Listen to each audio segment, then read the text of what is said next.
Yes welcome back. ఇవాళ మనతో పాటు చర్చలో పాల్గొనడానికి దిలీప్ ఆచార్య గారు బీజేపీ అధికార ప్రతినిధి మనకు స్టూడియోలో సిద్ధంగా ఉన్నారు. అండ్ జూమ్లో మనకి డాక్టర్ చరణ్ కౌశిక్ యాదవ్ కాంగ్రెస్ అధికార ప్రతినిధి, అలాగే Bandaru Rammohan Rao sir senior journalist కూడా మనతో పాటు డిస్కషన్లో పాల్గొనడానికి లైవ్లో సిద్ధంగా ఉన్నారు. అయితే ఇవాళ అంటే మరి కాసేపట్లో పాత పార్లమెంట్ భవనం సెంట్రల్ హాల్లో మొత్తం గెలిచినటువంటి ఎంపీలు అందరితో కూడా అలాగే మిత్రపక్షాలతో కలిసి మోడీ ఒక సమావేశాన్ని అయితే ఏర్పాటు చేయబోతున్నారు. ఆదివారం సాయంత్రం అంటే 9th ఈవినింగ్ 6 PM ప్రధానిగా ప్రమాణ స్వీకారం కూడా చేయబోతున్నారు మోడీ. అండ్ ఆ తర్వాత 12వ తేదీ చంద్రబాబు నాయుడు కూడా ప్రమాణ స్వీకారం చేయబోతున్నారు ఏపీ రాష్ట్ర ముఖ్యమంత్రిగా. సో ఇప్పుడు ప్రస్తుతానికైతే ఒక హాట్ టాపిక్, ఒక చర్చ. ఇవాళ రేపట్లో ఎన్ని పదవులు వస్తాయి మిత్రపక్షాలకి, అలాగే ఎవరెవరు మంత్రి పదవుల్లో కూర్చుంటారు అనేది కూడా తేలనుంది. దానికి సంబంధించి చర్చోపచర్చలు అయితే నడుస్తూ ఉన్నాయి. నిన్న రాత్రికే ప్రధాన మిత్రపక్షంగా ఉన్నటువంటి చంద్రబాబు నాయుడు అండ్ జనసేనకి సంబంధించి పవన్ కళ్యాణ్ కూడా ఢిల్లీకి చేరుకున్నారు. ఇవాళ మీటింగ్లో పాల్గొంటారు. మొత్తానికి సెంట్రల్ క్యాబినెట్కి సంబంధించి ఏం జరగబోతోంది అండ్ ఎటువంటి స్టెప్స్ తీసుకోబోతున్నారు అండ్ కూటమికి సంబంధించి కూడా ఎన్డీ కూటమికి సంబంధించి కూడా జరుగుతున్న ప్రధాన పరిణామాలు ఏంటి, ఇవన్నీ ఇప్పుడు మనం చర్చిద్దాం. Yes sir, good morning Dilip Acharya garu. ఏం జరుగుతోంది సార్? 81 మంది మంత్రులు అయ్యేటువంటి ఛాన్స్ ఉందని కూడా మీడియా చెప్తూ వస్తోంది. అఫ్ కోర్స్ ఇప్పుడు ఆల్రెడీ సెంట్రల్ క్యాబినెట్ అంటే మామూలు విషయం కాదు, ఖచ్చితంగా జంబో క్యాబినెట్ అయితే రావాలి. ఏమనిపిస్తోంది? 9th ప్రమాణ స్వీకారం ముచ్చటగా మూడోసారి కావలసినంత మెజార్టీ రాకపోయినా కూడా మిత్రపక్షాలతో కలిసి మొత్తానికి ప్రభుత్వాన్ని అయితే ఏర్పాటు చేయబోతున్నారు. ముందుగా హెచ్ఎంటీవీ యాజమాన్యానికి, మా మిత్రులు కో ప్యానలిస్టులకి నమస్కారం. హెచ్ఎంటీవీ ప్రేక్షకులకు కూడా గుడ్ మార్నింగ్ అండి. ఈరోజు ఎన్డీఏ ప్రభుత్వము, భారతీయ జనతా పార్టీ ఆధ్వర్యంలో ఎన్డీఏ ప్రభుత్వము మూడోసారి భారతదేశ చరిత్రలో ఇది అరుదైన సంఘటన. జవహర్లాల్ నెహ్రూ గారి తర్వాత మళ్ళీ మూడోసారి ప్రధానమంత్రిగా ప్రమాణ స్వీకారం చేస్తున్న నరేంద్ర మోడీ గారు ఒక చరిత్ర సృష్టించిండు. దానికి కారణం భారతీయ జనతా పార్టీ ఆధ్వర్యంలో గడిచిన 10 సంవత్సరాల్లో ఎన్డీఏ ప్రభుత్వం సాధించిన విజయాలు, జరిగిన అభివృద్ధి, ప్రజలకు అందిన సంక్షేమ ఫలాలు, వీటి ఆధారంగా మేము ఎన్నికలకు పోయినాము. ఎన్నికల్లో ప్రజలు మాకు తీర్పిచ్చారు అనుకూలంగా. మేము దాన్ని హృదయపూర్వకంగా స్వాగతిస్తున్నాం. ఈ అరుదైన ఘట్టంలో మనలాంటి వాళ్ళు కూడా, అంటే మూడోసారి అధికారంలోకి రావడం, 140 కోట్ల మంది ప్రజలున్న భారతదేశంలో, ఇంత పెద్ద ప్రజాస్వామ్య భారతదేశంలో ఆషామాషి వ్యవహారం కాదు. ఎన్ని రకాల కార్యక్రమాలు చేసినా న్యాచురల్గా ఉండే యాంటీ ఇంకంబెన్సీ అనేది, దాన్ని అధిగమించి మళ్ళీ మూడోసారి అధికారంలోకి వస్తున్నామని అంటే ఇది ఖచ్చితంగా అరుదైన సంఘటనగానే ప్రజలు భావిస్తూ ఉన్నారు. దాన్ని మేము ఆస్వాదిస్తున్నాం కూడా. కాకపోతే ఏంటంటే విచిత్రమైన విషయం, రమణ గారు, 2 విషయాలు మనం ఇక్కడ మాట్లాడాల్సిన విషయం అవసరం ఉన్నది.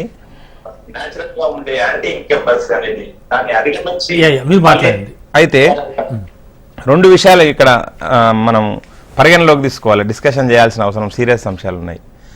ఆశ్చర్యంగా ఈరోజు భారతదేశం అంతా సంబరాలు జరుపుకునే సందర్భంలో మూడోసారి ఎన్డీఏ ప్రభుత్వం అధికారంలోకి వస్తే స్వతహాగా భారతీయ జనతా పార్టీ 242 సీట్లను గెలిచి ఏకైక అతిపెద్ద పార్టీగా, ప్లస్ మేము ఎన్నికల కంటే ముందు పెట్టుకున్న పక్షాలతో కలిసి 293 సీట్లు గెలిస్తే 13 పార్టీలు కలిసి 232 సీట్లు గెలిచిన వాళ్ళు విజయోత్సవాలు చేసుకుంటున్నారు. మేము అధికారంలోకి వచ్చిన వాళ్ళము లూజర్స్ అంటున్నారు. ఆశ్చర్యం ఇది, ప్రజలు గమనించాలి. విన్నర్స్ను లూజర్స్గా పరిగణిస్తున్నారు, లూజర్స్ను విన్నర్స్గా సంబరాలు చేసుకుంటున్నారు. ఏంది ఇది కాంట్రడిక్షన్? ఏందో నాకేం అర్థం కావట్లేదు. మీరు గడిచిన 3 ఎన్నికల్లో చూడండి, 2014, 2019, 2024 3 ఎన్నికలు కలిసి కాంగ్రెస్ పార్టీకి వచ్చిన సీట్లు ఎన్ని? ఇప్పుడు మాకు వచ్చిన సింగిల్గా వచ్చిన మాకు వచ్చిన 2024లో ఒక్కసారి వచ్చిన సీట్లన్నీ కూడా రాలే వాళ్ళకి. 200కు మించి సీట్లు రాలేదు వాళ్ళకి. ఆశ్చర్యంగా 3 ఎన్నికలు కలిసి ఇప్పుడు వాళ్ళు సంబరాలు జరుపుకుంటున్నారు, మేము గెలిచినాం అని చెప్పి. 3 రాష్ట్రాల్లో అధికారం చేపట్టినాం మేము, భారతీయ జనతా పార్టీ ఆధ్వర్యంలో ఎన్డీఏ ప్రభుత్వం. సందర్భంలో కేవలం 2 సీట్లతో మాత్రమే కూడా. నేను అదే చెప్తా ఉన్నా. ఇప్పుడు జరిగిన ఎన్నికల లోపల 3 రాష్ట్రాల్లో మేము అధికారం చేపట్టినాం. అరుణాచల్ ప్రదేశ్లో క్వీన్ స్వీప్ చేసినాము, ఒరిస్సాలో క్లీన్ స్వీప్ చేసినాము, ఆంధ్రప్రదేశ్ లో క్లీన్ స్వీప్ చేసినాము, సిక్కిం లో కూడా మా మిత్రపక్షమే, ఎన్డీఏలో భాగస్వామ్య పక్షం, అది కూడా మా అధికారంలోకి వచ్చింది. వాళ్ళు అదే వేలెత్తి చూపిస్తున్నారు, మిత్రపక్షాలు ఉన్నాయి కదా అని. నేను అదే చెప్తా ఉన్నా అండి, మేము మిత్రపక్షాలతో కలిసే ఎన్నికలకు పోయినాం కదా. ఇప్పుడు కాంగ్రెస్ పార్టీ కూడా ఒక్క పార్టీ కాదు కదా, ఒంటరిగా పోయిన పార్టీ కాదు కదా. ఒంటరిగా పోతే 99 సీట్లు వచ్చినాయి వాళ్ళకి. మరి 99 సీట్లు వచ్చిన వాళ్ళు ఏం మాట్లాడాలి? అయితే దీంతో పాటు రెండో అంశం ఏంటంటే, చాలా మంది ఏదో అపోహల గురించి మాట్లాడుతూ ఉన్నారు. ఎన్డీఏ మిత్రపక్షాల లోపల ఒక అపోహలు వస్తాయి, భేదభావాలు వస్తాయి, తర్వాత బయటకు వస్తారు. ఎందుకు వస్తాయి? మేము 2 సార్లు మేము ఎన్డీఏ ప్రభుత్వమే, భారతీయ జనతా పార్టీ ప్రభుత్వం సంబంధించి వాళ్ళకి అనుమానాలు ఉన్నాయి. జస్ట్ లైక్ నితీష్ గారు కానీ ఇలాంటి వాళ్ళు కొంతమంది గురించి అనుమానాలు ఉన్నాయి. ఇప్పుడు నితీష్ గారు పోయినా మాకేం తగ్గదు కదా. నితీష్ గారు ఎన్డీఏ కూటమి నుంచి బయటకు పోయినా వారు పోము మొర్రో అని చెప్పి అందరికీ చెప్తా ఉన్నారు, బహిరంగంగా వచ్చి విలేకరుల సమావేశం పెట్టి చెప్తా ఉన్నారు. వాళ్ళ కార్యవర్గ సమావేశాల్లో తీర్మానాలు చేసుకుంటున్నారు, రాష్ట్రపతి గారికి మద్దతుగా లేఖలు ఇస్తా ఉన్నారు. వారు మేము ఎన్డీఏలో ప్రధాన భాగస్వామ్య పక్షం అని చెప్పి వారు చెప్తా ఉంటే, వారు పోతారేమో అని చెప్పి ప్రిడిక్షన్స్ చేసుకొని మీరు మాట్లాడుతూ ఉంటే హాస్యాస్పదంగా ఉన్నది. రెండో విషయం ఏంటంటే, ఎన్డీఏ సాధించిన ఈ విజయము ఆషామాషిగా వచ్చిన విజయం కాదు. భారతదేశము అభివృద్ధి చెందిన దేశము, 3వ అతిపెద్ద ఆర్థిక వ్యవస్థగా చేయాలనే ఒక సంకల్పానికి ఇది నాంది అని చెప్తా ఉన్నాం. ఖచ్చితంగా రాబోయే రోజులలో ఇదే ఒరవడి, ఇదే అభివృద్ధి కొనసాగుతుంది. దానికి మా ఎన్డీఏ పక్షాలన్నీ కూడా సంసిద్ధత తెలియజేసింది, మా ఎజెండాకు సంసిద్ధత తెలియజేసింది. ఖచ్చితంగా ఆ ఎజెండాను ముందులో పెట్టుకుని పోతాం. అండ్ అఫ్ కోర్స్ 400 సీట్లు అన్నారు కదా అనేది కూడా వాళ్ళ ప్రశ్న అవుతుంది. ఎస్, ఇప్పుడు మేము ఒకటే నిమిషం దాన్ని కంక్లూడ్ చేస్తాం. 400 సీట్లు, ఇప్పుడు కాంగ్రెస్ పార్టీ 295 సీట్లు అన్నది, 99 సీట్ల కాడ ఆగిపోయింది. ఇవన్నీ ఎలక్షన్ బిఫోర్ అన్ని మనము నినాదాలు ఇస్తుంటాం, కొన్ని నినాదాలు కొన్ని ఫెయిల్ అవుతాయి, కొన్ని సక్సెస్ అవుతాయి క్షేత్రస్థాయిలో. కనుక మేము ఇప్పటికి కూడా మేమేమనుకుంటున్నాం అంటే, ఈ యాంటీ ఇన్కంబెన్సీని అధిగమించి 3వసారి అధికారంలోకి వచ్చినందుకు మమ్మల్ని అభినందించాలి. మా పర్ఫార్మెన్స్ చూసి గర్వపడుతున్నాం. మేము ఖచ్చితంగా మేము ఎక్కడ కూడా ఇంకేదైనా మాకు 2-3 రాష్ట్రాల్లో ఏదైతే ఉత్తరప్రదేశ్ అనే ఏదైతే రాష్ట్రం ఉన్నదో, మహారాష్ట్ర ఉన్నదో, రాజస్థాన్ ఉన్నదో, మేము ఖచ్చితంగా సమీక్షించుకుంటాం. ఎన్నికల ఫలితాలపైన ఏదైనా లోటుపాట్లు ఉంటే సమీక్షించుకుంటాం. రాబోయే రోజుల్లో ఇంకా విజయాలకు దగ్గర మాట్లాడదాం. యూపీ గురించి కూడా మాట్లాడుకోవాలి. చాలా దారుణం జరిగింది బీజేపీకి అక్కడైతే. ఓకే, చరణ్ గారు అండ్ మనతో పాటు విద్యాసాగర్ గారు, టీడీపీ అధికార ప్రతినిధి కూడా జాయిన్ అయ్యారు. సార్ గుడ్ మార్నింగ్ అందరికీ కూడా. Charan garu and Rammohan Rao sir and Vidyasagar garu. And Charan, ఏమనిపిస్తోంది సార్? ఆల్రెడీ దిలీప్ ఆచార్య గారు చెప్పినవన్నీ కూడా విన్నారు. అండ్ ఇప్పుడు ప్రస్తుతానికైతే మాత్రం సిచ్యువేషన్ ఏంటి? రాహుల్ గాంధీ నిన్న ప్రెస్ మీట్ పెట్టి మరి స్టాక్ మార్కెట్కి సంబంధించిన కొత్త అంశాలన్నీ తెర మీదకి తీసుకొస్తూ ఉన్నారు. ఏం జరుగుతోంది, ఎలా చూస్తోంది, ఇండి కూటమి ఏమంటోంది? అంటే ప్రధానంగా జాతీయ స్థాయిలో భారతీయ జనతా పార్టీ పెద్ద ఎత్తున ప్రచారం చేసుకున్నారు. 400 సీట్లు వస్తాయి, 400 సీట్లు వస్తాయి. అసలు భారతీయ జనతా పార్టీకి ఎవరు ఎదురులేదు దేశంలో, అసలు గెలుపు ఖాయమైపోయిందని చెప్పేసి పెద్ద ఎత్తున 3 డైవర్ట్ చేయడం. ఖర్గే కూడా చెప్పారు కదా చరణ్, ఖర్గే కూడా 295 ఎట్టి పరిస్థితుల్లో దిగం, ఖచ్చితంగా మనమే గవర్నమెంట్ ఫామ్ చేస్తున్నాం అన్నారు. అదే సార్, ఇప్పుడు అదే చెప్తా ఉన్నా, 3 డైవర్ట్ చేసి దేశవ్యాప్తంగా అసలు నరేంద్ర మోడీ గెలిచిపోయిండు, సంబరాలకే సిద్ధమైపోయింది భారతీయ జనతా పార్టీ. ఇదేదో నా ఎలక్షన్ ప్రాసెస్ లో భాగంగా ఎలక్షన్ జరుగుతా ఉన్నాయని చెప్పేసి పెద్ద ఎత్తున ప్రాపగండ క్రియేట్ చేసుకుని భారతీయ జనతా పార్టీ ప్రధానంగా ఈ దేశంలో 3వసారి అధికారంలోకి వచ్చిన చాలా స్పష్టంగా కనపడతా ఉంది. ఎందుకంటే మీరు చూస్తా ఉన్నారు, అయోధ్య రామ మందిరం పేరు మీద దేశవ్యాప్తంగా ప్రచారం చేసుకుని అయోధ్య రామ మందిరం ఉన్నటువంటి ఫజియాబాద్ లోనే భారతీయ జనతా పార్టీ ఓడిపోయింది. ఉత్తరప్రదేశ్ లో ప్రధానంగా భారతీయ జనతా పార్టీ సీట్లు ప్రధానంగా కోల్పోయిన సందర్భం మనం చూసినాం ఈ దేశంలో. అదే కాకుండా భారతీయ జనతా పార్టీ ఏకంగా ఇప్పుడు ఎన్డీఏలో భాగస్వామ్య పక్షాల మీద ఆధారపడి ఈ దేశంలో ఎన్డీఏ ఏర్పాటు చేసుకునే, ప్రభుత్వాన్ని ఏర్పాటు చేసుకునే పరిస్థితి వచ్చిందంటే, ఈ దేశంలో నరేంద్ర మోడీ గారు ఎంత పెద్ద ఎత్తున 3వసారి ఓడిపోయే అవకాశం ఉన్నప్పుడు కూడా భారతీయ జనతా పార్టీ దాన్ని పెద్ద ఎత్తున ప్రచారం చేసుకుని నరేంద్ర మోడీ, అమిత్ షా గారు ఒక ప్రాపగండ క్రియేట్ చేసుకుని 3వసారి అధికారంలో కూర్చున్నట్టుగా దేశంలో చాలా స్పష్టంగా కనపడదు. ఎందుకంటే మిత్రపక్షాలు చరణ్ మిత్రపక్షాలకు సంబంధించి మాట్లాడుతున్నారు, మీ దగ్గర కూడా ఉన్నారు వాళ్ళు, వాళ్ళతో కలిపే కదా మీకు బలం వచ్చింది. లేలే, భారతీయ జనతా పార్టీ ఒంటరినే పూర్తి మెజార్టీ వస్తుంది. ఈ దేశంలో 400 సీట్లు వస్తున్నాయని చెప్పి పెద్ద అసలు ఎలక్షన్లు అనేది ప్రాసెస్ లో భాగం అని చెప్పేసి ప్రాపగండ చేసిన మాట వాస్తవమే కదా. మీరు చూసిరు కదా, అందరూ దేశంలో ప్రజలంతా చూసిరు. ఆనాడు అందరూ అదే ఇండియా కూటమి బలమైన స్థానాలు వస్తాయని కూడా ఎవరు నమ్మే పరిస్థితి లేకుండే. అసలు 400 సీట్లకు తక్కువ కాకుండా భారతీయ జనతా పార్టీ గెలబోతా ఉంది. అసలు భారతీయ జనతా పార్టీ ఎదురులేదు ఈ దేశంలో చెప్పిన పరిస్థితి మనం చూసినాం కదా. మహారాష్ట్రలో ఏం జరిగిందో చూసిరు, ఉత్తరప్రదేశ్ లో ఏం జరిగిందో చూసిరు. ఈ దేశంలో Bharatiya Janata party propaganda create చేసే దానిలో భాగంగా సోషల్ మీడియాను అడ్డోలో వాడుతూ నరేంద్ర మోడీ గారు, అమిత్ షా గారు పెద్ద ఎత్తున వాడుకోవడంతోనే మూడోసారి అధికారంలోకి వచ్చింది.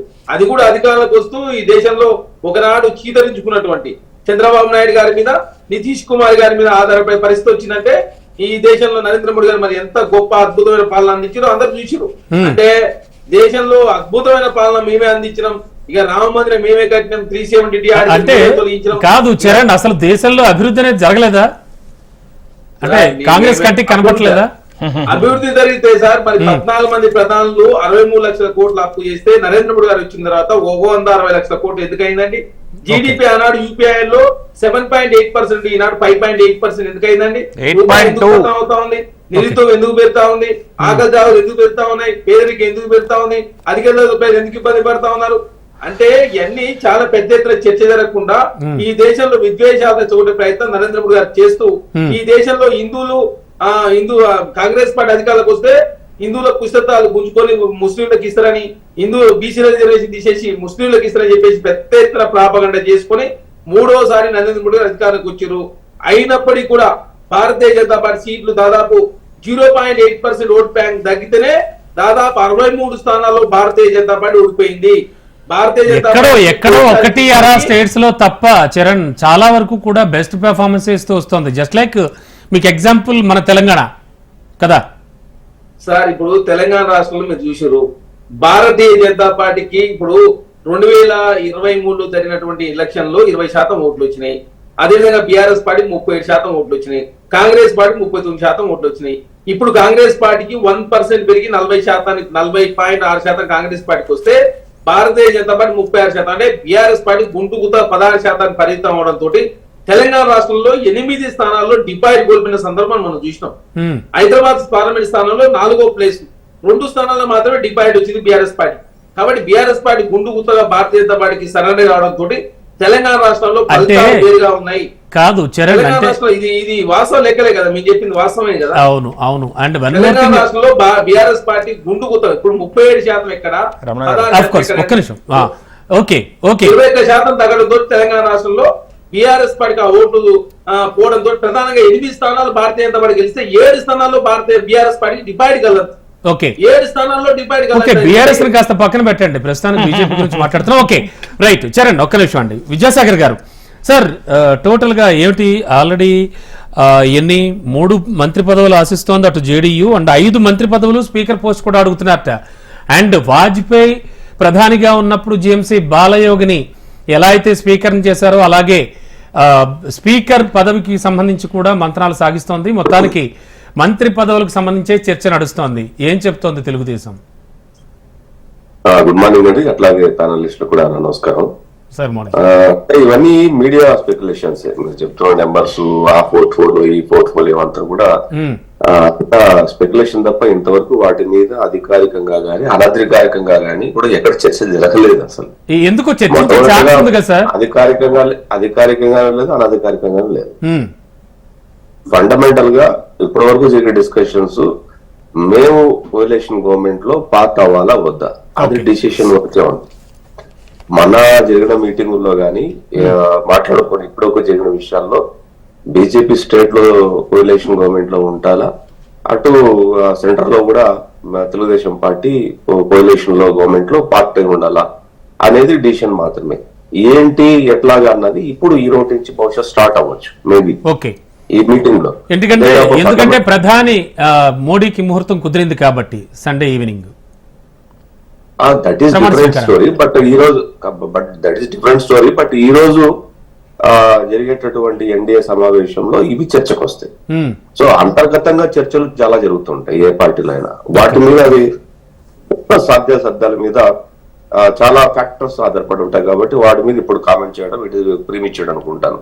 మేబీ ఈవినింగ్ కానీ రేపు మార్నింగ్ కానీ ఒక టెంటేటివ్ గా లీడ్స్ రావచ్చు మీడియాకు. అంతవరకు కూడా ఏం మాట్లాడుకున్నా అది మీడియా స్పెక్యులేషన్ తప్ప ఏ పొలిటికల్ పార్టీ స్పెక్యులేషన్ అవ్వదు, జరగదు. ఇక ఆ విషయానికి వస్తే మేము ఆంధ్రప్రదేశ్ కు సంబంధించిన విషయానికి వస్తే ఆంధ్రప్రదేశ్ రాష్ట్ర అభివృద్ధికి అంటే ఎవరికైనా సరే అది ఏ పార్టీకైనా ఈ దేశంలో ఏ పొలిటికల్ పార్టీ సెంటర్ లో ఉన్నా స్టేట్ లో ఉన్నా అంటే ఫస్ట్ ప్రయారిటీ కంట్రీ, ఈ దేశం. దేశం ఫస్ట్, తర్వాత రాష్ట్రం. సో మాకు మొదటి దేశం బాగుండాలా, దేశంలో ఉన్నటువంటి ప్రజలందరూ బాగుండాలా, అందులో ఆంధ్రప్రదేశ్ ఖచ్చితంగా ఉండాలా. అందులో బెటర్మెంట్ గా వేరే స్టేట్స్ తో పోల్చుకున్నప్పుడు ఖచ్చితంగా ఆంధ్రప్రదేశ్ అనేది ఉన్నత స్థానంలో ఉండాలనేది మా కోరిక. ఎందుకంటే మనము ఏ పారామీటర్స్ తీసుకున్నా కూడా గవర్నమెంట్ ఆఫ్ ఇండియా ఇచ్చే పారామీటర్స్ ఏ స్టేట్ ఏ ప్లేస్ లో ఉంది అనేది ఇస్తాం జనరల్ గా. ఆ పారామీటర్స్ లో Andhra Pradesh always should be in first place అనేది మా నాయకుడి యొక్క అభిమతం, మా రాష్ట్ర ప్రజలు. అండ్ సార్, మీడియా స్పెక్యులేషన్ అంటున్నారు మీరు, అంటే ఒక ప్రధాన మిత్రపక్షంగా చంద్రబాబు నాయుడు గారు అడగడంలో తప్పే ఉంది, ఇన్ని కావాలి అని ఆ ఊహ అడగడంలో తప్పు లేదు ఉంది అనేది that is different story. But ఇంతవరకు ఆ చర్చ జరగకపోతే, అసలు చర్చ రాకపోతే దాని గురించి ఎందుకు అడగలేదు, అడిగారా, ఇదంట కదా ఇదంట కదా అంటే మీడియా స్పెక్యులేషన్ తప్ప ఏముంటది అక్కడ. ఆ చర్చ ఇంతవరకు జరగలేదు. అసలు పార్ట్ అవ్వాలా లేదా, ఒక తెలుగుదేశం పార్టీ కేంద్రంలో ఏర్పడబోయే కొత్త ప్రభుత్వ మంత్రివర్గంలో ఉండాలా వద్దా అనేది ఒక ఫండమెంటల్ పాయింట్. రెండోది బీజేపీ కూడా స్టేట్ లో స్టేక్ తీసుకోవాలా లేదా అనేది ఒక చర్చ ఉంటది. తీసుకోవాలా అనే డిసిషన్ తీసుకున్న తర్వాత కదా మిగతా నిర్ణయాలన్నీ వచ్చేది, ఏ పోర్ట్ఫోలియో సీఎం అనేది వచ్చేది, సంఖ్యను బట్టి ఉంటది. రెండోది ఏంటంటే బీజేపీ ఇతర పార్టీల్లో తెలుగుదేశం పార్టీ అతిపెద్ద లార్జర్ నెంబర్ ఉన్నటువంటి పొలిటికల్ పార్టీ ఈ రోజు. రెండోది అట్లాగే మా మిత్రపక్షమైన జనసేన ఆంధ్రప్రదేశ్ సంబంధించి తీసుకుంటే మేము 18 స్థానాలకు వచ్చాం.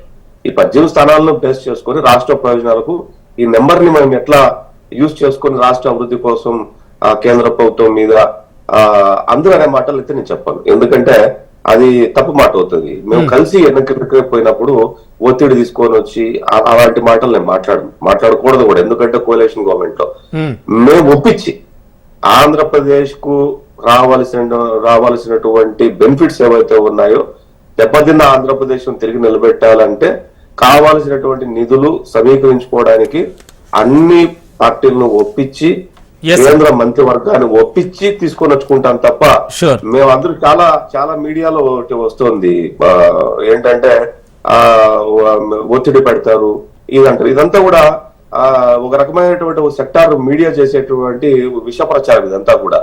దీన్ని ఏమంటారంటే ఒత్తిడి పెట్టడం అంటేనే బ్లాక్ మెయిల్. అంటే do mean that we're going to blackmail the parties.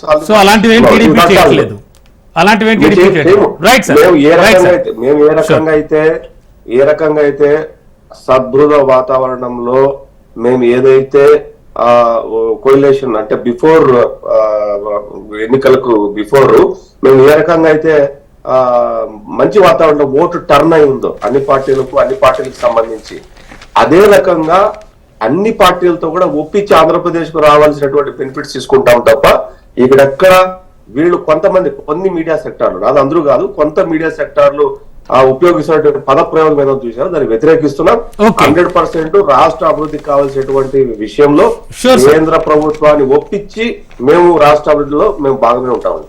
Okay అండి, okay sir. Rammohan Rao sir, total గా విన్నారు కదా, మొత్తానికి ప్రధానిగా సండే ఈవినింగ్ 6 PM కి మోడీ ప్రమాణ స్వీకారం చేయబోతున్నారు. అండ్ ఇప్పుడు మంత్రి పదవులకు సంబంధించి కూడా చర్చ నడుస్తోంది. ఇవాళ ఆల్రెడీ మరో మీటింగ్ ఉంది అండ్ రేపు కూడా మరో మీటింగ్ ఉన్న ఆశ్చర్యపోకలదు. టోటల్ గా ఏమనిపిస్తోంది సార్? రమణ గారు, మీకు అట్లాగే చరణ్ కౌశిక్ గారికి, విద్యాసాగర్ గారికి, దిలీప్ ఆచార్యులు నమస్కారం. అట్లాగే మన HMT ప్రేక్షకులకు కూడా. అంటే ముచ్చటగా మూడోసారి ప్రధానమంత్రి, గతంలో నెహ్రూ గారి ప్రధానమంత్రి నెహ్రూ గారి రికార్డు బ్రేక్ చేయబోతున్నారు. కానీ 17 ఏళ్ళైతే చేయలేదు. ఎందుకంటే ఈ మొత్తం టర్మ్ అయినా కూడా 15 ఏళ్ళు దాటది కనుక మంచి శుభసంకేతమే. నా ఉద్దేశం ఏంటంటే మోడీ గారికి బీజేపీ శ్రేణుల్లో అభినందనలు తెలియజేయాలి. అట్లాగే తెలుగుదేశం వాళ్ళకు కూడా. ఇక్కడ 2 విషయాలు గమనించాలి. ఒకటేమో విద్యాసాగర్ గారితో ఏకీపిస్తున్నాడు. అంటే ముఖ్యంగా ఆంధ్రప్రదేశ్ విషయాన్ని మాట్లాడుకుంటే ఆంధ్రప్రదేశ్ లో ఇప్పుడే మీడియా కానీ అనవసరంగా మళ్ళీ ఏదో ముగిసిన అధ్యాయాన్ని మళ్ళీ మొదలు పెడుతున్నాను అనుకుంటున్నాను నేను. ఎందుకంటే విధ్వంస ఆంధ్రప్రదేశ్ బాగు చేయడానికి కనీసం మొదలు పెట్టడానికి 1 year పడుతుందని నేను అనుకుంటున్నాను. ఈ 5 ఏళ్లలో జరిగిన విధ్వంసం చూస్తే కనీసం మళ్ళీ ప్రారంభించడానికి అంటే 10 ఏళ్ళు వెనక్కిపోయింది. 2014 విభజన తర్వాత ఏం జరిగిందో అక్కడ ఉన్నది మళ్ళీ ఆంధ్రప్రదేశ్. రెండోది ఏంటంటే టీడీపీ ఇచ్చిన హామీలు అమలు కూడా. అంటే ఇటు మేనిఫెస్టో చూసుకోవాలి, ఇటు రెండోది విధ్వంస ఆంధ్రప్రదేశ్ ను బాగు చేసే క్రమంలో మళ్ళీ మొదటి నుంచి 0 నుంచి మొదలు పెట్టాలి. కనుక మేనిఫెస్టోలో కొన్ని కాంగ్రెస్ లాగా 100 రోజులను పెట్టలేదు, కానీ కొన్ని పెన్షన్లు వీటి విషయంలో మాత్రం 2 నెలల ముందు నుంచి ఏప్రిల్ నుంచి ఇస్తా అని చెప్పారు చంద్రబాబు నాయుడు గారు. అది కొంచెం సవాల్ అవుతుందని నేను అంటున్నాను. సరే, సంపద సృష్టించడం పంచిపెట్టడం అనేది 1 year దాకా కొంచెం కష్టమే అంటున్నాను. రెండోది ఏంటి, స్పెక్యులేషన్స్. మీరు మంత్రివర్గంలో 5 అడిగారు 3 అడిగారు అంటే నేను ఆయనతో బేకివిస్తున్నా అంటే పెద్దగా ఈ చర్చ జరగలేదు అని అనుకుంటున్నాడు. ఎందుకంటే పొత్తు, ఇప్పుడు ఒకటేమో ఎన్నికల్లో పోటీ చేయడానికి పొత్తు కుదరడం, పోటీ చేశారు, గెలిచారు. ఇప్పుడు కావాల్సిన ప్రభుత్వం ఏర్పాటు చేస్తున్నారు కదా. ఎన్ని మంత్రి పదవులు అంటే ఉన్నాయి? 80. లీగల్ గా చెప్పాలంటే 84, 85 మంత్రి పదవులు చేసుకోవాలి. 85లో 240 సీట్లు ఉన్న బీజేపీకి ఎన్ని పోవాలి? గతంలో కూడా 2014లో సంకీర్ణ సర్కారం నడిపించింది కదా. గతంలో అశోక్ గజపతి రాజు గారు అక్కడ ఉన్నారు, ఇక్కడ మాణిక్యరావు గారు, ఇక్కడ దేవాదాయ శాఖ మంత్రి ఉన్నారు ఆంధ్రప్రదేశ్. అట్లా చూసుకుంటే మనకి ఈ 85లో ఇప్పుడైతే మొత్తం నింపారు. 50 నుంచి 55 దాటి మంత్రి పదవులు ఇవ్వరు. ఇప్పుడు ఇందులో తెలుగుదేశం 5 అడిగి, మన నితీష్ కుమార్ 3 అడిగి, జనసేన 1 అడిగి, 2 అడిగి, ఇట్లా చూసుకుంటే వీళ్ళే 10-15 పోయిన తర్వాత ఇంకేముంటాయి? కనుక అది జరగలేదని నేను అనుకుంటున్నాను. సాధ్యమైనంత వరకు ఒక లెక్క ఏంటంటే 16 ఉన్నాయి టీడీపీకి, ఒక 3 వస్తుండొచ్చు, 2 జనసేనకు ఉన్నాయి, అసలే రాకపోవచ్చు. ఎందుకంటే రెండింటికి మంత్రి పదవి వినడం చాలా కష్టం కదా. అంటే కనీసం ఒక్కటి కూడా ఎక్స్పెక్ట్ చేయకూడదు అంటారా వాళ్ళు? అంటే చేయుతలేదు, 2 ఎక్స్పెక్ట్ చేయొచ్చు. కానీ నేనేమంటున్నానంటే 240 సీట్లున్న బీజేపీ కీలకమైన శాఖ తీసుకుంటది. ఇప్పుడు మన గతంలో విమానయాన శాఖ, ఉక్కు గనుల శాఖ అంటున్నారు, ఉక్కు గనుల శాఖ అంటున్నారు.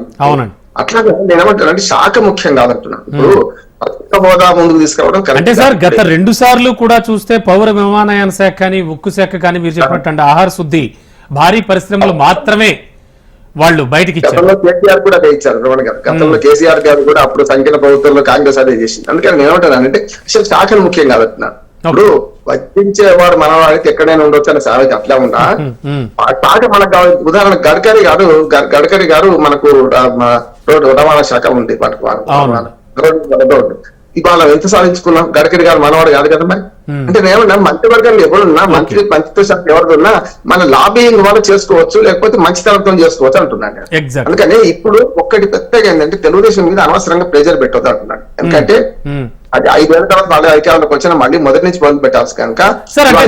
అంటే నా ఉద్దేశం ఏమిటంటే తెలుగుదేశం అడగడంలో తప్పే ఉంది సార్. జనరల్ గా అంటే కొన్ని లీకులు అయితే వస్తాయి బయటికి, అన్ని విషయాలు మాట్లాడుకుంటున్నప్పుడు అది కూడా మాట్లాడతారు కదా వాళ్ళు అనేది నా ఉద్దేశం. మాట్లాడతారు, మీ తప్పు కాదు. నేనేమంటున్నానంటే ఇప్పుడు వైఎస్ఆర్ కుట్ర కూడా ఉంటది అంటున్నాను నేను. ఏమైందంటే గతంలో వైఎస్ఆర్ రామోహన్ గారు మీకు సపోర్ట్ గానే ఇప్పుడు రామ్మోహన్ గారు చెప్పిన దాంట్లో అర్థవంతమైన మాట ఉంది. మీడియా ట్రయల్ ఉండకూడదు. మేము వచ్చి ఇంకా ప్రమాణ స్వీకారం కూడా జరగలేదు, నాట్ ఈవెన్ స్వేరింగ్ సెరమనీ కూడా జరగలేదు. ఈ టైంలో ఎందుకు అడగకూడదు అనే క్వశ్చనే తప్పు. ఎందుకంటే అసలు ఈ రాష్ట్రంలో ఏం జరిగింది, ఏం జరగలేదు అన్న దాని మీద ఒక బ్రాడర్ లైనప్ మాత్రమే తెలుసు. కానీ ఇప్పుడు మీరు తెలంగాణలో కనుక తీసుకుంటే అప్పుడున్న ఐఏఎస్ స్మితా సోబర్వాల్ అనుకుంటాను, ఆమెను పిలిచి అడిగితే కనీసం డేటా ఇవ్వడానికి కూడా నిరాకరించింది ఆమె. సో ఇక్కడ ఆంధ్రప్రదేశ్ లో ఎంత బ్యూరోక్రసీ అనే కొంత ఒక లైన్ ఉంది చూసారా, అది ఆంధ్రప్రదేశ్ రాష్ట్రాన్ని ఎంత సర్వనాశనం చేసిందో ఎవరితో ఒక వైసీపీ నేతలతో కలిసి అనేది ఈ 5 సంవత్సరాలు ప్రపంచమంతా చూసింది. సో నేనేమంటానంటే రామ్మోహన్ గారికి ఆయన చెప్పేది 100% కరెక్ట్. అసలు ప్రమాణ స్వీకారం చేయకమునిపే ఒత్తిడి పెట్టడం అనేది. సార్ దుర్గాప్రసాద్ గారు, మరో ముఖ్యమైన విషయం ఏంటంటే ఖచ్చితంగా ముఖ్యమంత్రి లేదా ప్రధానమంత్రి ప్రమాణ స్వీకారం చేసేప్పుడు కొంతమంది మంత్రులు అయితే తప్పనిసరిగా ప్రమాణ స్వీకారం చేస్తారు. అంటే రమణ గారు, ఇప్పుడు సార్ తెలుగుదేశానికి పెద్ద సవాల్ ఏంటంటే 135 మంది గెలిచారు, అందరు సీనియర్ కూడా గెలిచారు. అవును, రాష్ట్ర మంత్రివర్గ కూర్పు కష్టమే. అంటే చంద్రబాబు నాయుడు గారు ఒక మాట అన్నారు టికెట్లు ఇచ్చేటప్పుడు, నా 40 ఏళ్ళు ఇచ్చినప్పుడు ఫస్ట్ టైం నేను టికెట్లు ఇచ్చేటప్పుడు ఇంత మదన పడింది ఎప్పుడు లేదు, ఇంత కసరత్తు చేయలేదండి. సరిగ్గా అదే పరిస్థితి మళ్ళీ మంత్రివర్గాల్లో కూడా వస్తుంది. ఎందుకంటే యువతను తీసుకోండి. అట్లాగే ఏపీలలో కూడా గతంలో 2 సార్లు గెలిచిన రామ్మోహన్ నాయుడు నుంచి మొదలుకొని చాలా మంది సీనియర్ ఎంపీలు గెలిచారు. వాళ్ళని కూడా ఎట్లా అడ్జస్ట్ చేయాలి, ఎవరిని మంత్రివర్గం తీసుకోవాలి, వాళ్ళు కూడా ఆశిస్తారు. అందులో తప్పే ఉంది సార్, కరెక్టే. సార్ ఒక్క నిమిషం. Sure, sir. ఒక్కటే మాట చెప్పిస్తాను. చెప్పండి. నేనేమంటే ఆ. ఇప్పుడు వాళ్ళ ప్రత్యేక హోదా లాంటి తీసుకురావడంలో గతంలో వైసీపీ సక్సెస్ అయింది. ఏంటంటే yes, sir. ఏమని ప్యాకేజ్ ఒప్పుకున్నాక మళ్ళీ లేపి అనవసరంగా ఎన్డీఏ దూరం చేసిండ్రు. ఇప్పుడు ఆ పరిస్థితి తెచ్చుకోరు. అనుభవజ్ఞుడైన చంద్రబాబు నాయుడు ఉన్నారు, అక్కడ అంతే అంటే అనుభవజ్ఞుడు మా మోడీ గారు ఉన్నారు. వీళ్ళిద్దరు నా ఉద్దేశం ఏంటంటే ఇప్పుడే పోరు, ఇంకోటి మిత్రధర్మాన్ని కూడా పాటిస్తారు. చాలా మంది బయటకు వెళ్ళిపోతారట. యాక్చువల్ గా బ్లాక్ మెయిల్ రాజకీయాలు వద్దంటున్నారు, ఉండొద్దు కూడా. అవునండి. ఉంటే నమ్మదగని మిత్రుడు ఎవరు ఉంటే నితీష్ కుమార్ స్పష్టంగా నమ్మదగని మిత్రుడు అంటున్నాడు. నితీష్ కుమార్ చాలా అంటే మాట్లాడారు, జంపింగ్ ఛాన్సెస్ ఉన్నది. Sure. మన ఇండియా కూటమిలో కూడా మిత్రులు చాలా డిఎంకే ప్రధానంగా మమతా బెనర్జీ ఇద్దరు కదా బాగా ఉన్నది.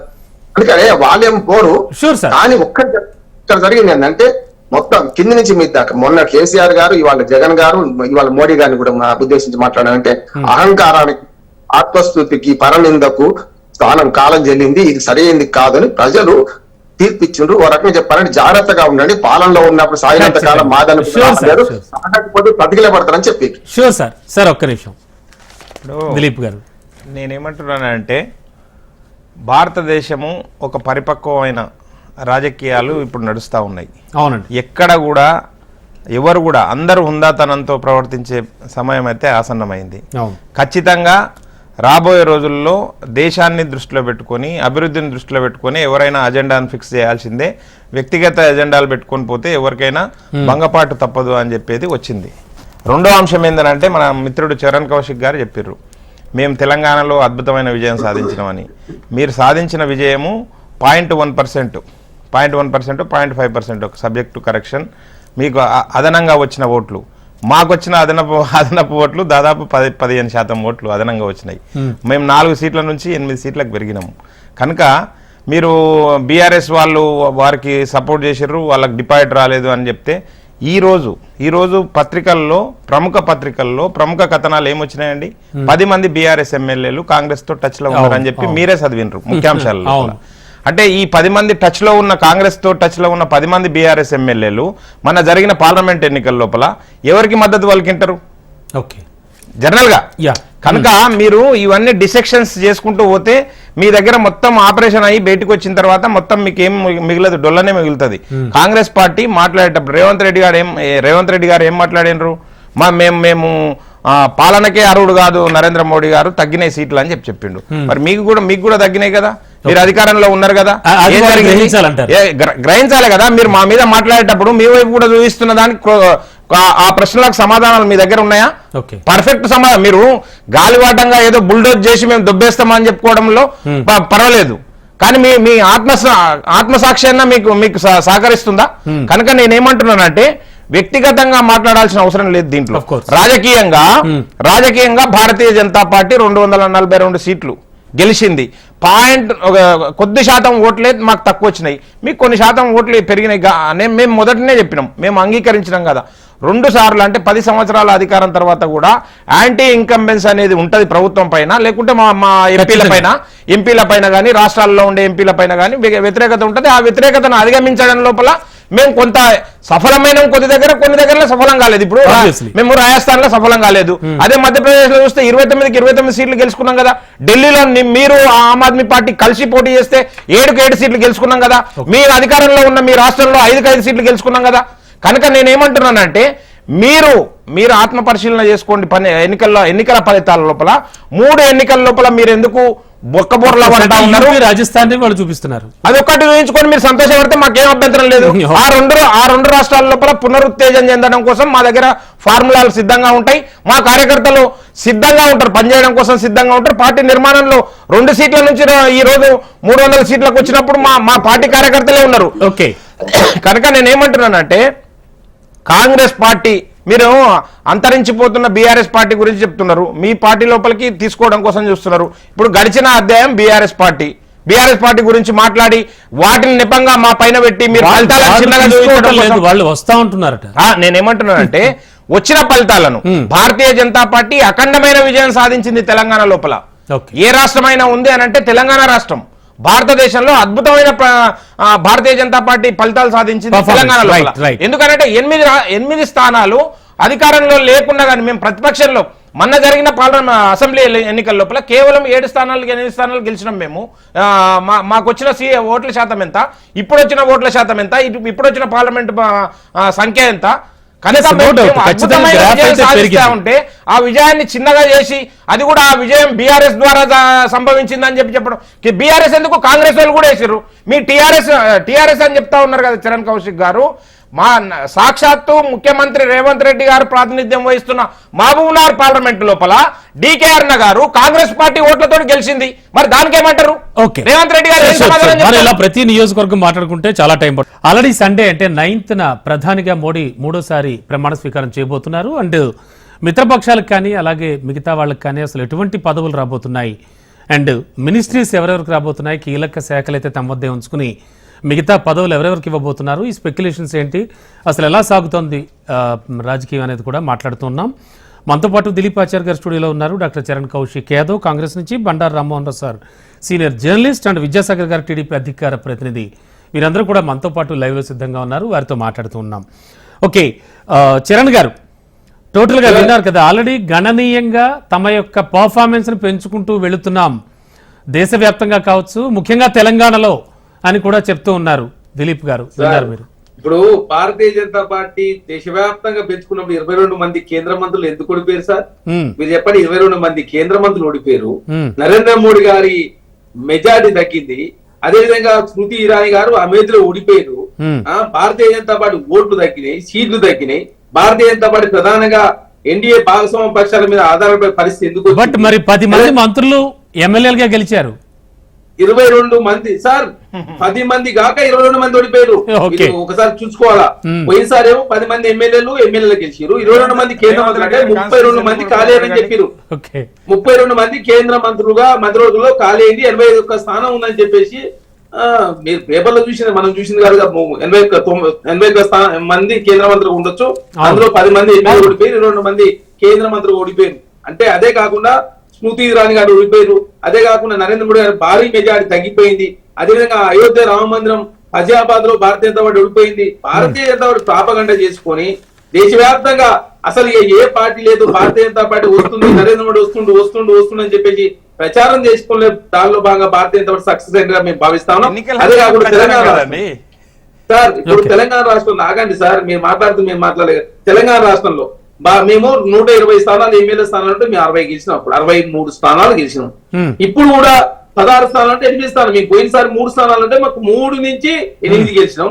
మూడు దాదాపు 3 మహబూబ్నగర్ చూసి మీరు తక్కువ మేరతో ఓడిపోయినాం. సికింద్రాబాద్ మాకు 50,000, మెదక్ మాకు 50,000తో ఓడిపోయినాం. మేము కొన్ని చిన్న పొరపాట్ల మూలంగా ఇంకా తెలంగాణ రాష్ట్రం మాకు ఓట్లు సీట్లు పెరగాల్సిన అవసరం ఉండే.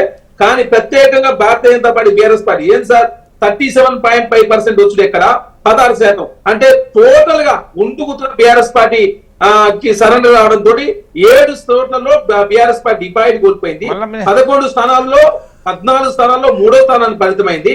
51 లక్షల ఓట్లు బీఆర్ఎస్ పార్టీ తగ్గడం తోటి తెలంగాణ రాష్ట్రంలో భారతీయ జనతా ఓట్లు షిఫ్ట్ కావడం తోటి తెలంగాణ రాష్ట్రంలో భారతీయ జనతా ఉన్నట్టుగా కనపడతా ఉంది. కానీ తెలంగాణ రాష్ట్రంలో కాంగ్రెస్ పార్టీగా మాకు వచ్చిన నష్టమేం లేదు. మేము 39 అప్పుడు ఏంది ఎమ్మెల్యే ఎలక్షన్ లో మాకు వచ్చింది 39.5%, ఇప్పుడు 41% వచ్చింది. అప్పుడు పోయినసారి మాకు ఎంపీ ఎలక్షన్ లో 3 ఉంటే మేము 8 పెంచుకున్నాం. 3 స్థానాలు తక్కువ మేరతో ఓడిపోయిన సందర్భం చూసినాం. కాబట్టి తెలంగాణ రాష్ట్రంలో కాంగ్రెస్ పార్టీ మేము రిటైన్ చేసుకుని జాతీయ స్థాయిలో ఒక ప్రాపగండ క్రియేట్ చేసి నరేంద్ర మోడీ గారు వస్తుండని చెప్పేసి దేశవ్యాప్తంగా హిందువుల ముస్లిం భాగంగా భారతీయ జనతా పార్టీ సక్సెస్ గా మేము భావిస్తాం. ఓకే చరణ్ గారు ఒక్క నిమిషం. సార్ విద్యాసాగర్ గారు సార్ చెప్పండి. ఇప్పుడు ఆ కౌశిక్ గారికి అర్థం కావాల్సిన విషయం ఒకటి ఉంది. బీఆర్ఎస్ టర్న్ అయిందా, సిపిఎం ఓట్ టర్న్ అయిందా, సిపిఎం పార్టీ ఓట్ టర్న్ అయిందా కాదు. ఇక్కడ బీజేపీకి ఓటేశారా లేదా. ఆయన ఓటు బీజేపీకి పడిన ఓటు గురించి మాట్లాడుతుంటే బీఆర్ఎస్ గురించి మాట్లాడుతున్నారు. బీఆర్ఎస్ గురించి ఇప్పుడు మీకెందుకు, ఎవరు ఓటు ఎవరు షిఫ్ట్ అయింది అనేది కాదు కదా క్వశ్చన్. ఇక్కడ బీజేపీకి ఓట్ షేర్ పెరిగిందా లేదా, that is one and one the point. అక్కడ తెలంగాణలో రేవంత్ రెడ్డి గారు చెప్పిన మాట ఏంటి, మాకు ఇది మాకు ఇది ఒక 6 నెలలు పాలనకు మాకు ఇది మేము తెలంగాణ రాష్ట్రం రిటైన్ చేసుకున్నాం. ఒక్క నిమిషం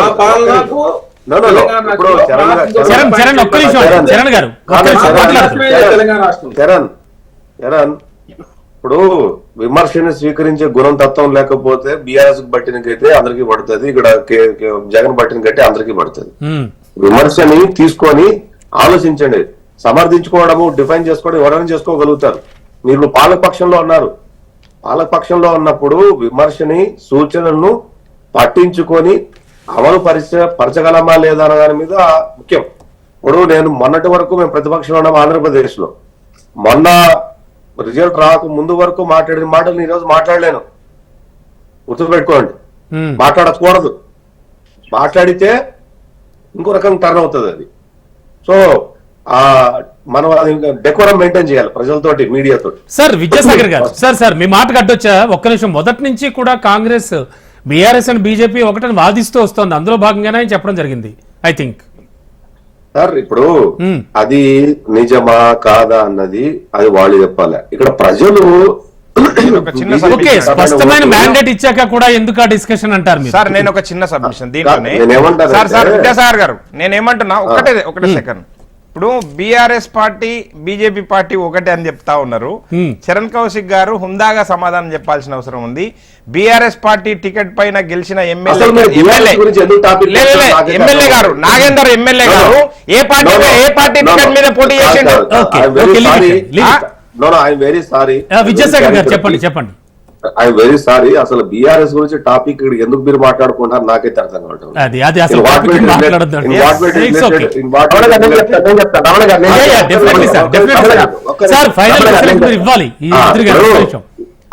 ఏంటంటే పార్టీ నుంచి బీజేపీ షిఫ్ట్ అయిందా అదంతా కూడా అన్వాంటెడ్ సబ్జెక్ట్ అంటుంటాను. ఆ పార్టీ కూడా ఎలక్షన్ లో నిలబడింది. ఎలా నిలబడితే ఆ పార్టీకి కొన్ని చోట్ల దాదాపు 7-8 చోట్ల వాళ్ళకి డిపాజిట్ రాలేదు. కొన్ని చోట్ల 1-2 చోట్ల బాగానే ఓట్లు వచ్చాయి, పడ్డాయి. ఇప్పుడు వాళ్ళ క్యాబినెట్లు లేకపోతే, వాళ్ళ క్యాబినెట్ నిలవకపోతేనా ఏ బీఆర్ఎస్ బీజేపీకి నువ్వు ఎక్స్ అన్నా, వై అన్నా, జెడ్ అన్నా మొదట తోక తగిలిస్తే దానికి అర్థం ఉంటది. వాళ్ళు ఇట్ సెల్ఫ్ వాళ్ళు నిలబడ్డారు, వాళ్ళకు ఓటు వచ్చింది. అది తక్కువ వచ్చిందో ఎక్కువ వచ్చి పక్కన పెట్టేస్తే, ఒకవేళ బీఆర్ఎస్ బీజేపీకి బీటీఎం అనుకుంటే క్యాబినెట్ నిలుపుకుండా పోయింటే మీ పరిస్థితి ఏమైతే ఒకసారి ఆలోచించుకోండి. కాబట్టి ఊరికే మనం ఏదో మాట్లాడడం కాదు. నేనేమంటానంటే రెఫరెండం అని చెప్పి రేవంత్ రెడ్డి గారు చెప్పిన తర్వాత 6 నెలల పరిపాలనకు మీకు వచ్చిన పెరిగిన పోల్ పర్సెంటేజ్ 1% మాత్రమే మిత్రమా, గుర్తు పెట్టుకో. అదేం 10-20% ఏం కాదు. సంతోషించండి, కోల్పోలా. ఒక్క నిమిషం సార్, ఇప్పుడు సంతోషించలా, సంతోషం ఆడవాడు నిలబడ్డారు. కానీ ఇప్పుడు జాగ్రత్త పడండి. ఓటు ఇంకొద్దిగా వాళ్ళ కనుక పెరిగితే మీ స్థానం ఏందో స్టేట్ లో ఒకసారి ఆలోచించుకోండి. కాబట్టి ఒంటి మీద ఒక జాగ్రత్తగా ప్రజలతో మాట్లాడేటప్పుడు, ప్రజల పాలన చేసేటప్పుడు చాలా డిసిప్లైన్డ్ గా మెయింటైన్ చేసుకుంటూ, అఫ్ కోర్స్ ఇప్పుడు నేను మిమ్మల్ని తప్పులు పట్టడం లేదు, సూచన మాత్రమే చేస్తున్నా. నేను ఇందాక చెప్పాను, మేము నిన్నటి వరకు రామ్మోహన్ గారు, నేను బహుశా మీ ముగ్గురు నాకు కొత్త ఏమో గానీ రామ్మోహన్ గారితో చాలా డిబేట్లు చేశాను. మొన్నటి వరకు ఆయన చాలా విమర్శించారు. నేను చాలా విరుచుకుపడేవాడిని. ఇది ప్రతిపక్షంలో ఉన్నాను కాబట్టి. ప్రతిపక్షంలో ఉన్నప్పుడు పాలకపక్షం మీద విరుచుకుపడితే ప్రజలకు అర్థమయ్యేలాగా లోపలికి వెళ్తుంది. విషయాన్ని తీసుకెళ్లేటప్పుడు కొద్దిగా అగ్రెసివ్ గా ఉంటాం. But in comes to power వచ్చిన తర్వాత నోరు వేసుకొని మనం మాట్లాడామనుకోండి, ఏమవుతుందో మనం చూసేసాం. ఇప్పుడు నేను కూడా చెప్తాను, ఆ బీజేపీకి సంబంధించి మాట్లాడారు. రాజస్థాన్ మొన్న ఎలక్షన్ జరిగింది, బీజేపీకి అక్కడ సీట్లు తగ్గాయి. మధ్యప్రదేశ్ అయితే 29కి 29 వచ్చేసాయి, ఢిల్లీలో తగ్గింది. కానీ కమ్స్ టు యూపీకి వచ్చేసరికి ఆల్మోస్ట్ సెకండ్ ప్లేస్ పడిపోయింది. 32 సీట్లు వచ్చాయి. 80 సీట్లలో మనం ఎక్కడ ఉన్నాం అన్న దాని మీద. కానీ దేశం అదే 42 స్థానాల్లో యూపీలో కనుక బెటర్ పర్ఫార్మెన్స్ చేసి ఉంటే బీజేపీ పొజిషన్ వేరుగా ఉండేది. కానీ దేశం అంతా బీజేపీకి ఫేవర్ చేసింది. అది గుర్తుపెట్టుకోండి మిత్రమా. దేశం అంతా ఒక్క స్టేట్ లో మాత్రమే లాస్ అయ్యారు తప్ప కూడా పెరిగింది. సార్ షూర్ చరణ్ గారి వెర్షన్ కూడా తీసుకుందాం. అంతకంటే ముందు రామ్మోహన్ సార్, అదే అంటే ఎన్నికల పోస్ట్ మార్టం ఇంకో 45 రోజులు జరుగుతుందండి. వారం రోజులు జరగద్దని ఏం లేదు. ఇక్కడ ఏమైంది, ఒకరి మీద ఒకరు ఆరో తెలంగాణ జరుగుతుంది ఏంటంటే ఏ టీం బి టీం అనే చర్చ మొదటి జరుగుతున్నది. ప్రజలు ఏం చేస్తారంటే నా ఓటు మాట్లాడుకునేది, అందుకే పక్కదారు పట్టుకుని ఒక్కటే మాట చెప్తాను. అంటే ప్రజలు ఓటర్లు ఏమనుకుంటారంటే మా ఓటు వేస్ట్ పోద్ది అనుకుంటాను.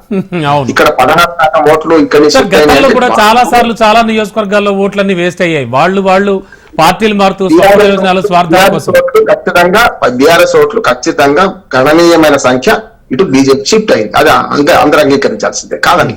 కానీ బీజేపీకి షిఫ్ట్ అయింది అంటే ఇప్పుడు మన బీఆర్ఎస్ ఓట్లు ముఖ్యంగా కాంగ్రెస్ పార్టీ వ్యతిరేకమైన ఓట్లు ఇక్కడ రాష్ట్రంలో అధికారంలో ఉండి ప్రతిపక్షాలు వీళ్ళు ఉన్నారు కనుక ఇవి ఏం చేయాలి, ఎటే చేయాలి. మళ్ళీ బీఆర్ఎస్ లో కూడా 3 వర్గాలు ఉన్నాయి. ఓటీసీ కమ్యూనిస్టు నేపథ్యం ఉన్న వాళ్ళు ఉన్నారు, కొంచెము మన హిందూ నేపథ్యం ఉన్న వాళ్ళు. ఈ రెండు కాకుండా బీఆర్ఎస్ ఒరిజినల్ గా ఉన్నారు, దాన్ని కూడా తెలుగుదేశం నేపథ్యం వాళ్ళు ఉన్నారు. ఇట్లా చూసుకుంటే వీళ్ళు ఏం చేశారు, ఎక్కువ షిఫ్ట్ బీజేపీకి అయింది. ఎందుకంటే కాంగ్రెస్ కాలేదు, షిఫ్ట్ అవుట్ కావాలన్నాడు, పెరిగింది, ఓటర్ శాతం పెరిగింది. కానీ సీట్ల లెక్క ఇప్పుడు 380 అయినాయి. ఇటు పక్కన కాంగ్రెస్ 380 అయినాయి, 480. చాలా మంది ఏమన్నారు 14, 16 డబుల్ డిజిట్ అంటే నేను మొదటి నుంచి అంటున్నాను ఏంటంటే 8, 9, 8, 7, 9, 8 అనే మాట మాట్లాడి సరిగ్గా మన తెలంగాణ ప్రజలు ఏం చేశారంటే చిరసగా ఇచ్చేశారు. ఒక సీట్ అటు పోయింది, సమస్యలేదు. ఇక ముందు వాట్ నెక్స్ట్ అనే దానికి వస్తే ఖచ్చితంగా రేపు కాంగ్రెస్ పార్టీ రేపు పంచాయతీ ఎన్నికలు ఎదుర్కోబోతున్నది. ఇక్కడ రేపు తెలంగాణలో జరిగే అన్నిటి ప్రపంచవ్యాప్తంగా ఎన్నికల నామ సంవత్సరం అంటున్నాను. 60% ప్రజలు ఎన్నికల్లో పాల్గొంటున్నారు. మన దేశంలో ఎక్కువ ఉన్నది. అమెరికా ఎన్నికలు రేపు నవంబర్ లో ఉన్నాయి. జూలైలో ఇంగ్లాండ్ లో ఎన్నికలు కూడా ఉన్నాయి. మన రష్యా పుట్టిన 5వ ఎన్నికలు మొత్తం 60% మంది ప్రజలు ప్రజాస్వామ్యం ఈ సంవత్సరం ఎన్నికల్లో పాల్గొంటున్నారు. మన దగ్గర కూడా పంచాయతీ ఎన్నికలు ఉన్నాయి. సవాలే పంచాయతీ ఎన్నికలు ఇప్పుడు 0 పడిపోయింది బీఆర్ఎస్ మళ్ళీ గ్రామ స్థాయి నుంచి 2001-2లో పార్టీ ఏర్పడితే 2002లో పంచాయతీ ఎన్నికలు వచ్చినాయి. మన జెడ్పీటీసీ, ఎంపీటీసీ అవన్నీ కూడా వచ్చినాయి. అప్పుడు మొదలు పెట్టారు వాళ్ళ స్కోర్. మళ్ళీ సరిగ్గా అక్కడికే వచ్చింది. ప్రజలు కానీ ప్రకృతి కానీ నిన్నగాక మన ప్రకృతి మన పర్యావరణ దినోత్సవం జరిగింది రమణ గారు. మేము ప్రకృతి సమతుల్యత పాటించినట్టే రాజకీయ ప్రజలు కూడా ఎవరిని ఎక్కడ ఉంచాలో అక్కడ వస్తారు. ఆ స్థానాన్ని పట్టించపరచుకోవాలి, కొంచెం మెరుగుపరచుకోవాలి. లేకపోతే అహంకారం లేకపోతే నేను ముగ్గురిని అంటున్నాను, మోడీ, జగన్, కేసీఆర్ ఈ వరుసగా ఎవరైనా సరే పోతే కష్టం ఉంది. రేపు తెలుగుదేశానికి కూడా సవాళ్లు ఉన్నాయి.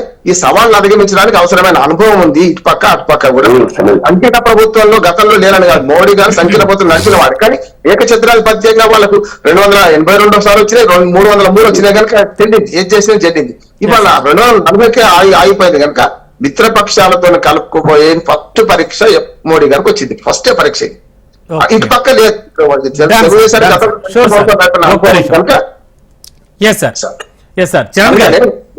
ప్రభుత్వం సమన్వయంతో పోవాల్సిందే. తెలంగాణలో చర్చ జరగడం సమంజసమే అంటున్నాడు. ఇప్పుడు పోస్ట్ మార్టం చేసుకోకుండా గెలిచి ఇప్పుడు చచ్చిపోయిన తర్వాత ఏం చేస్తారు, ఈ ఏ రకంగా ఎన్నికల పోస్ట్ మార్టం జరగాల్సిందే. దీని మళ్ళీ గుణపడాలు నేర్చుకోవాలి పార్టీలు. Okay sir, done. చరణ్ గారు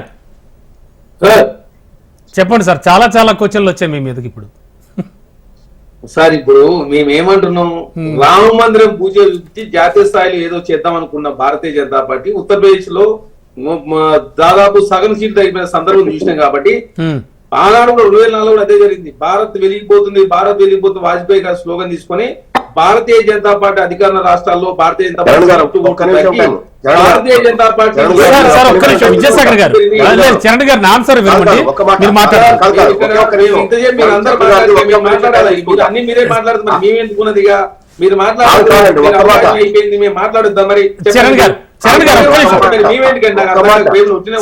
చరణ్ ఒక్క నిమిషం చెప్పండి సార్. ఒక్క మాట చెప్పండి. ఇప్పుడు రామ మందిరం గురించి కాంగ్రెస్ పార్టీ ఎంత తక్కువ మాట్లాడితే అంత మంచిది. దయచేసి షూర్ సార్. వాళ్ళు మాట్లాడాలి. రాముని మీద అక్కసు వెళ్ళగక్కాలి. రాముని మీద అక్కసు వెళ్ళగక్కాలంటే కాంగ్రెస్ పార్టీకి పొద్దు కాదు. భారతీయ జనతా పార్టీ రాముడే ఉన్నా రాసిచ్చారా ఏమన్నా మీకేమన్నా రాముడే మీకు సొత్తా ఏమన్నా మీకు సనాతన కాపాడింది కాంగ్రెస్ మీరు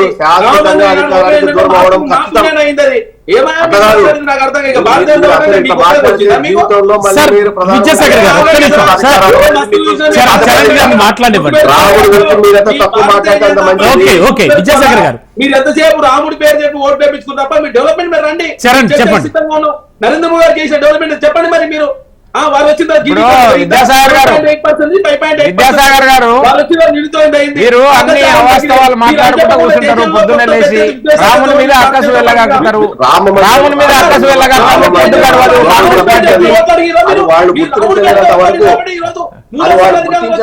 సార్ విద్యాసాగర్ గారు ఒక్క నిమిషం. ఎప్పటికీ పర్మనెంట్ గా రాలేదు. ఓకే అధికారం ఓకే ఓకే డన్ డన్. ఒక్క నిమిషం ఆల్రెడీ తెలంగాణలో అధికారంలో ఉన్నారు సార్, వాళ్ళకి ఇబ్బంది లేదు. ఒక్క నిమిషం కాంగ్రెస్ పార్టీ మేము ఎప్పుడు క్లోజ్ కాము. మందిరానికి కూడా పోలేని వాళ్ళు రామ మందిరం ఓకే డన్ డన్. విద్యాసాగర్ గారు ఒక్క నిమిషం. రామ మందిరానికి ఆహ్వానం అయితే కూడా పోలేవాళ్ళు రాముడు గురించి చరణ్ చరణ్ గారు మీరు ఎందుకు అడుగుతున్నారు రాముడి పేరు? రామ మందిరం పోలేని వాళ్ళు, రాముడు దర్శనం చేసుకోలేని వాళ్ళు మాట్లాడడానికి కాంగ్రెస్ పార్టీకి ఆ బుద్ధి ఉట్టియలేదు సార్. రాముడు దేవుడు కూడా కాంగ్రెస్ పార్టీకి మనసు మార్చలేడు. అందుకనే వాళ్ళు అదే పంతాలో ఉండాలి.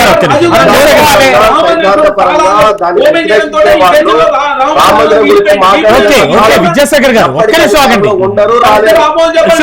విద్యాసాగర్ జీ ఒక్క నిమిషం పేరు చెప్పి ఓట్లు అడగనట్టు చరణ్ ఏదో నరేంద్ర మోడీ గారు చూసి డెవలప్మెంట్ చూసి ఓట్లు వేసినట్టు చెప్తా ఉన్నారు. చరణ్ గారు ఈ దేశంలో సరే మూడోసారి అధికారం రావడం కోసం రాముని వాడిని మీరు ఇది చిన్న పిల్లగానే చెప్తారు భారతీయ జనతా పార్టీ. ఓకే రాముడి విషయం తప్ప విమర్శించేంత కాలం, రాముడి గురించి మాట్లాడేంత కాలం రాముడికి ఫేవర్ గానే మాట్లాడతారు. మీరు మాట్లాడుతున్నారు రాముడి పేరు మీద ఓట్లు తెప్పించుకొని నరేంద్ర మోడీ గారు పేరు మీద ఓట్లు రాలేదు, మీరు చేసిన డెవలప్మెంట్ మీద ఓట్లు రాలేదని చెప్తా ఉన్నాం మేము. మాటలు మాట్లాడితే ఏం చేస్తామండి? ఒకవైపు ఏమో ఫైజాబాద్ లో రాముని ప్రభావం లేదు అని చెప్తారు, ఒకవైపు రాముని పేరు మీద ఓట్లు వేయించుకున్నామని చెప్తారు. మేమేమంటున్నాము, మేము రాముని రాజకీయాల్లో మిళితం చేయలేదు, మీరు చేసుకుంటా ఉన్నారు. మేమేమంటున్నాము, మేము రాముడిని రాజకీయాల్లో మిళితం చేయడానికి సిద్ధంగా లేము. మీరు రాజకీయాల కోసం రాముడిని తీసుకొని వస్తారు, ఆ రాముడిని పూజగా చూపిస్తారు, రాముని పైన అక్కసు వెళ్ళగలుగుతారు. రాముడే లేడు అని సుప్రీంకోర్టులో మీరు అఫిడవిట్ సమర్పించారు. రాముడు మిథ్య అని చెప్పారు మీరు. అయోధ్యలో రామ మందిరం మీరు వెళ్ళారా? కాదండి, వారికి ఆ మంచి మనసు కలగదు ఎప్పటికీ. రాముడే లేడని చెప్పి సుప్రీంకోర్టులో అఫిడవిట్ వేసిందండి కాంగ్రెస్ పార్టీ. కనుక మనం ఏ సందర్భంగా మాట్లాడుకున్నా అంత బెటర్. ప్రజల సెంటిమెంట్ విద్యాసాగర్ గారు ఆయన మాట్లాడివ్వండి. మీరు ఏదో ఒక్క విషయం చెప్తా అన్నారు, ఛాన్స్ ఇచ్చా. ఒక్క సెకండ్ సార్. చరణ్ వేరే విషయాలు మాట్లాడండి మీరు. వాళ్ళు అడిగినటువంటి కొన్ని క్వశ్చన్లు అంటే రామ్మోహన్ రావు సార్ కూడా కొన్ని సందేహాలు లేవనెత్తారు. దయచేసి ఒక మాట వినాలా, బాగా మాట్లాడుతున్నా మధ్యలో ఇద్దరు వస్తే మీరు చెప్పండి, మీకు టైం ఇస్తున్నాను నేను, సమయం ఉంది, మీరు మాట్లాడండి. మీరు మాట్లాడండి, చెప్పండి. సమయం కూడా ఎంతో లేదు, వృధా అవుతోంది. మాట్లాడండి చరణ్, చెప్పండి. అంత ఆవేశం మాట్లాడే ఒక్క నిమిషం చెప్పండి. మాట్లాడమంటున్నాడు, చెప్పండి. రాముడి పేరు అది వదిలేసేయండి సార్. నరేంద్ర మోడీ గారి మీదనే డెవలప్మెంట్ మీద అడిగినట్టు వీళ్ళ పరిపాలన మీదే చూసి ఓట్లు ఏమన్నట్టు చెప్తా ఉన్నారు.